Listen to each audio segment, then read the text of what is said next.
नमस्कार, मैं मंजूश्री। कैसे हैं आप सब? ज़रूर आप अच्छे होंगे। 17 अक्टूबर से 2 अक्टूबर तक हमारा पितृपक्ष शुरू हो गया है। आप लोग ज़रूर कुछ न कुछ कर रहे होंगे। आशा करती हूँ कि आप सभी अपने पितरों को याद कर रहे होंगे और उनके मोक्ष की प्राप्ति के लिए ज़रूर कोई न कोई उपाय आप कर रहे होंगे। आज मैं आपको बताऊँगी ये पितृपक्ष जो चल रहा है, कई लोगों ने मुझसे पूछा है क्या इस समय हम दैनिक पूजा कर सकते हैं या नहीं कर सकते हैं? पूजा पाठ कर सकते हैं, मंदिर में जा सकते हैं या नहीं जा सकते हैं? इस सारे विषय पे मैं आपको बात करूँगी। आपको क्या दान देना चाहिए, क्या नहीं देना चाहिए, क्या करना है और क्या नहीं करना है। आज आपको मैं बता रही हूँ कि पितृपक्ष ऐसा होता है कि हम अपने पूर्वजों को यानी कि 3 पीढ़ियों को हम अपनी 3 पीढ़ियों को दान देते हैं, उनके मोक्ष की कामना करते हैं, उनको हम जल अर्पित करते हैं तिल के साथ। ऐसे कई नियमों के साथ हम उनको शरण करते हैं। कहते हैं कि ये हमारे दरवाजे पर आते हैं और हमसे उम्मीद करते हैं कि हम इनको याद करें और इनकी मोक्ष के लिए हम कुछ ना कुछ करें। कुछ लोगों को मानना नहीं चाहते, लेकिन अगर आप ये चीज़ को मानेंगे, अगर आप पितरों को दान देंगे या पितरों के उपाय के लिए आप उनको शरण करेंगे, तो जान लीजिए कि ये आपके लिए बहुत फ़ायदेमंद होता है। कई बार देखा गया कि वंशगत बीमारियाँ होती हैं, जो वंशों से चली जाती हैं। अगर माँ को ये हुआ है, तो दादाजी को था तो उनको बेटे को हुआ, बेटे को हुआ तो उनके बेटे को हुआ। तो कई बार ये पूर्वजों से संबंधित कई बीमारियाँ होती हैं, जो हमसे लगातार आती रहती हैं। कई लोग ऐसे हैं कि एक परिवार में कोई ना कोई ऐसा सदस्य होता है जिनको संतान नहीं होता है। तो कई कई पीढ़ियों में ये देखा गया कि इनको संतान का सुख नहीं मिलता। ये भी एक अभिशप्त जीवन होता है, पूर्वजों का कोई ऐसा एक अभिशाप जो हमारे परिवार में लगा है और हमको इस चीज़ का भुगतान करना पड़ रहा है। अगर आप पितृ पक्ष में इस समय आप अगर श्राद्ध दे रहे हैं या आप पितरों को पानी दे रहे हैं, तो जान लीजिए कि ये आपके लिए बहुत ही फ़ायदेमंद होगा। आप ये उपाय करेंगे तो आप महसूस करेंगे।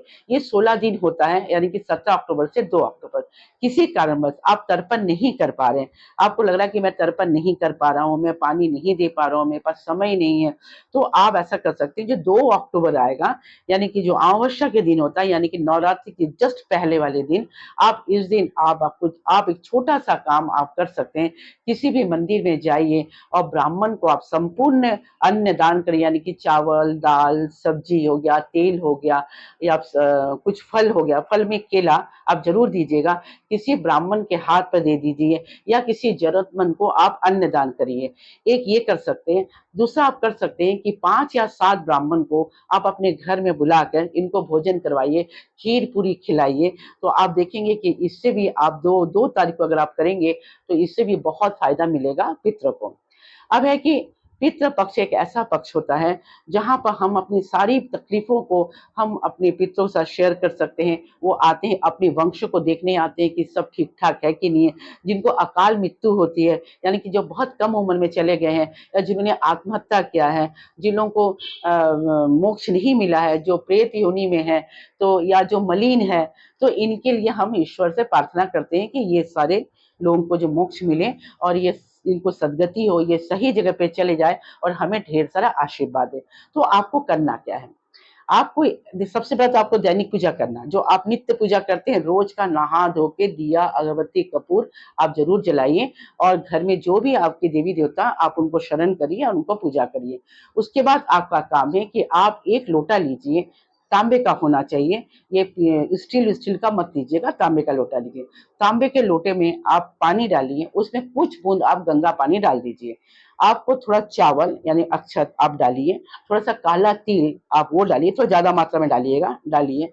डालने के बाद उसमें आप थोड़ा मधु डाल दीजिए और थोड़ा-सा गुड़ डालिए। अगर आपके पास सफ़ेद चंदन पाउडर है या लाल चंदन पाउडर है, उसको भी मिक्स करिए। अच्छे से मिक्स करके दोपहर के समय, ये ऐसा नहीं कि आपको सुबह करना, खासकर ये सब काम अगर आप दोपहर में करते हैं, आप सूर्य को अर्घ्य दीजिए। माने कि सूर्य भगवान को दीजिए और मन में संकल्प करिए कि आप ये पानी अपने पितरों को दे रहे हैं। आप सूर्य भगवान का अनुरोध करिए कि मैं सूर्य देवता, मैं आपके माध्यम से मैं अपने पूर्वजों को ये पानी दे रहा हूँ, ये वो ग्रहण करें और हमें आशीर्वाद दें। अगर हमसे कुछ गलतियाँ हो गई हैं, तो हमको माफ़ करें।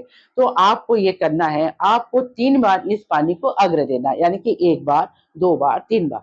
3 बार देना, 3 बार आपको ईश्वर का नाम लेना है, यानी कि एक बार आप बोलेंगे ओम सूर्याय नमः, दूसरी बार आप बोलेंगे ओम आदित्य नमः, तीसरी बार वो बोलेंगे आप ओम भास्कराय नमः, मैं आपको नीचे लिख दूंगी।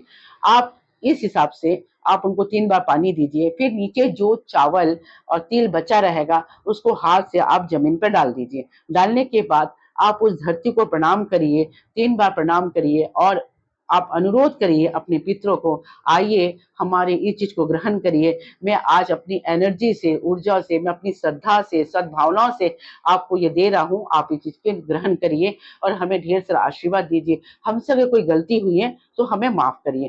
करने के बाद आप 4 कदम पीछे जाइए। 4 कदम पीछे जाने के बाद फिर आप पलट के घर पे आइए। घर में आ जाने के बाद आप अपने छत पर दे सकते हैं, आप किसी वृक्ष के नीचे भी आप दे सकते हैं, ये कहीं भी आप कर सकते हैं। घर में आने के बाद अगर आपके घर में शिवलिंग है या घर के आसपास कोई भी शिव मंदिर है, आप वहां जाइए। जाने के बाद आप थोड़ा सा तिल लीजिए और 1 लोटा पानी लेके जाइए।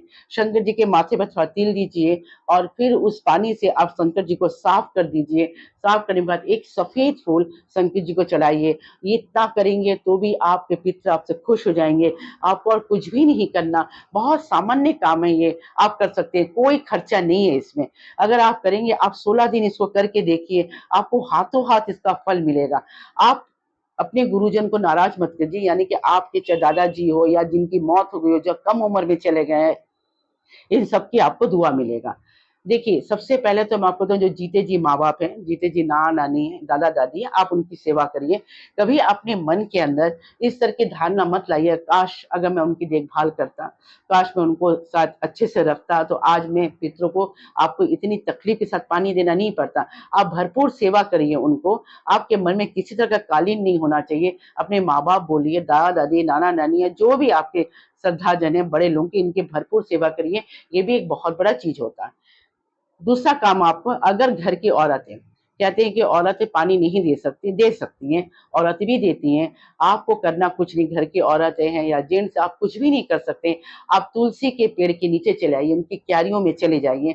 जाने के बाद आप एक पात्र लीजिए और दूसरे पात्र में गंगा पानी रखिए। अपने हाथ, दाहिने हाथ से गंगा पानी को डालिए और 5 बार उस बर्तन में डालिए। डालने के बाद अब अपने पितरों को याद करिए और पितरों के नाम से आपको 5 बार वो पानी डालना है।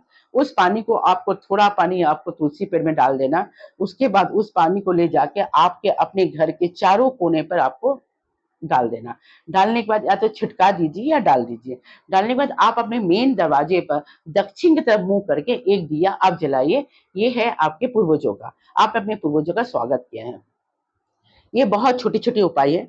आप चाहें तो उस दिन आप अपने घर में खीर और पूरी, कहते हैं खीर और पूरी अवश्य बनाइएगा। ये आप किसी भी जानवर को दे सकते हैं, गाय को दे सकते हैं, कुत्तों को दे सकते हैं, कौवे को दे सकते हैं। आप इस तरह दान करिए। चींटियों को आप कुछ अनाज का दान करिए। ये भी दान हमारे पितृपक्ष के लिए बहुत अच्छा होता है।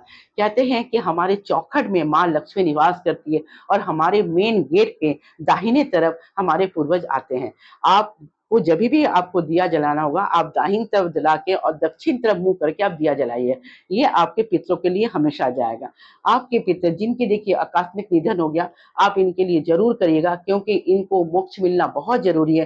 क्योंकि इनकी कई इच्छाएं रह जाती हैं, ये अपनी इच्छाओं की पूर्ति नहीं कर पाते, तो ये आपके पास आते हैं। तो आप अगर इनको श्रद्धा के साथ, आप इनको पितृ पक्ष में पूरे सद्भावना के साथ, मांस, मछली, मदिरा मत करिएगा। ये 16 दिन आप पान मत करिएगा। आप देखेंगे कि आप सद्भावना के साथ और बहुत ही सात्विक तरीके से अगर आप ये कर रहे हैं, तो आपको अपना पितृपक्ष से जरूर आपको इसको फायदा मिलेगा।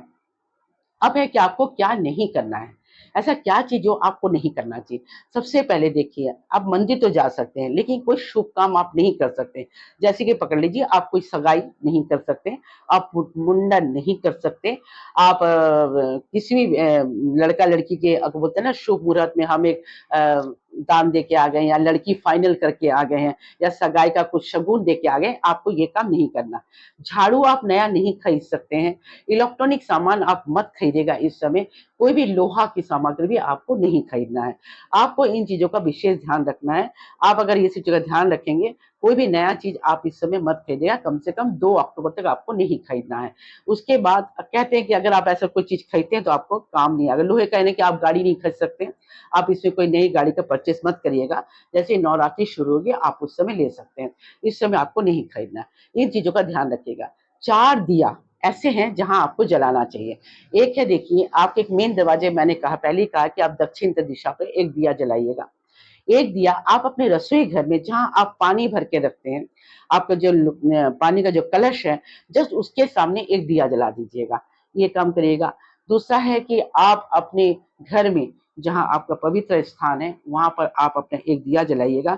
इस तरह आप अपने घर का जो सबसे कोना, जो सबसे आपको लगता है कि महत्वपूर्ण जगह है, जहां आपको लगता है लक्ष्मी का निवास है, वहां एक दिया जलाइएगा। ये 4 दिया आप जला के रखिए घर में, देखेंगे कि आपके घर में किसी तरह कोई संकट नहीं आएगी, किसी तरह कोई प्रॉब्लम्स नहीं आएंगे।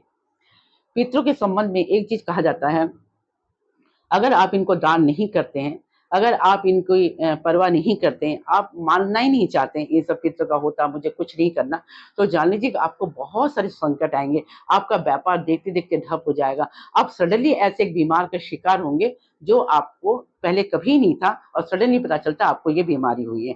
तो इस तरह के प्रॉब्लम से बचने के लिए आपको अपने पितरों का जो या श्राद्ध आपको करना चाहिए। अगर आप पकड़ लीजिए कि आपकी कुंडली में पित्त दोष है या कालसर्प योग है, उनको भी ये काम करना चाहिए। वो अगर ये भी ये काम करेंगे तो उनके लिए बहुत फायदेमंद है। कालसर्प वाले दोष वाले को भी इनको ये सारे काम करना चाहिए। बहुत छोटा काम है, बहुत सात्विक काम है, और बहुत आपके मन को अच्छा लगेगा। आपको अपना घर बहुत हल्का महसूस होगा। मैं उम्मीद करती हूँ कि आप सब ये काम करें। और अगर मेरा वीडियो आपको अच्छा लगता है तो आप मेरे चैनल में जाकर एक सब्सक्राइब जरूर कीजिएगा, लाइक कीजिएगा और शेयर कीजिएगा।